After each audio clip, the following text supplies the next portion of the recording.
Hi Beans, today we're going to do an updated makeup routine. Everything that I'm using is vegan, non-toxic, and cruelty-free. And things have changed just a little bit, so I wanted to do an updated look. The overall goal and the look is pretty much the same. I keep it pretty natural looking. I don't want it to look too heavy or like I'm wearing too much. I was just recently sick and I'm still kind of a little sick, so you'll probably hear it in my voice.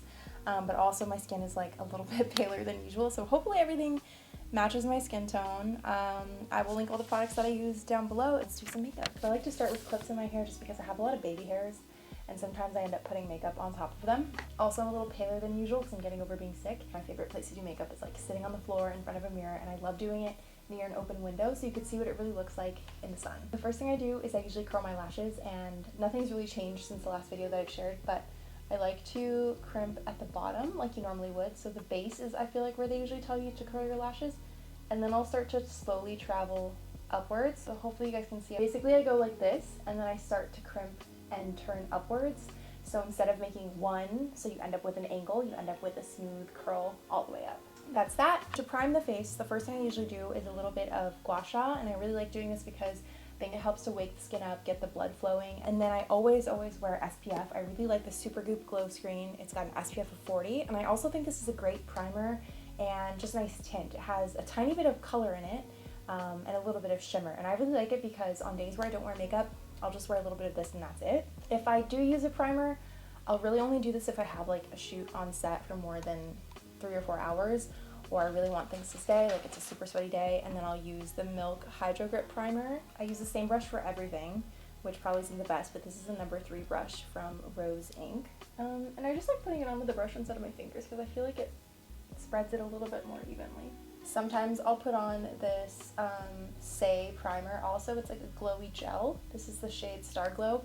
I don't always do this. Most days I don't. This is only for like special occasions, so I'm not going to do it today, but just to give you options and what I would maybe do on a normal day. Then I like to do my brows before I do my foundation, just because sometimes foundation like gets in your brows a little bit. I use the Refi, I don't know how you say this, brow gel. It's just a clear one. It stays super stiff. Like whatever shape you leave your brows in, it will stay. But sometimes there's like a little bit of, I don't know, if you put too much on, I feel like it could really get clumpy. So use it sparingly. Lifted, but also still kind of fluffy so it looks like a natural brow shape. And just set it flat. Yeah, I don't really wear foundation, but I alternate between 2 tints. So on most days I'll use this Tower 28 Sunny Days tinted sunscreen in Ocean Park, or I'll use a combo of the Saie Slip Tint. I use shade 4 on the bottom half of my face and then 4.5 on my forehead, because usually your forehead is a little bit darker, and mine definitely is. Use the same Rose Inc brush and kind of like pat it in. I don't like it when it looks like I'm wearing a lot of makeup and the foundation's heavy. I prefer it to look lighter. My goal in doing makeup is to look natural, but like extra good natural. Natural but snatched, so I like to call it snatchful.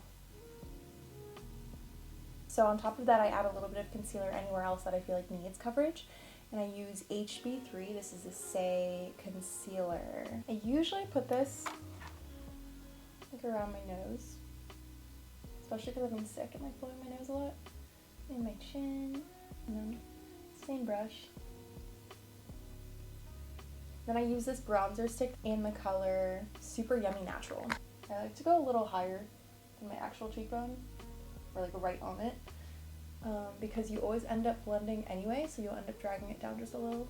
So I start a little higher, and then I like to do a line along my jawline here, and then my forehead, and then I'll also do my nose.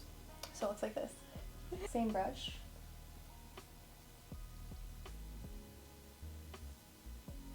I like taking a brush and taking the same contour and using it for eyeshadow. I don't really wear much eyeshadow for an everyday look, so I'll just use the same thing and just like a really light hand and use it as like a darker eyeshadow shade, and it does the trick for me.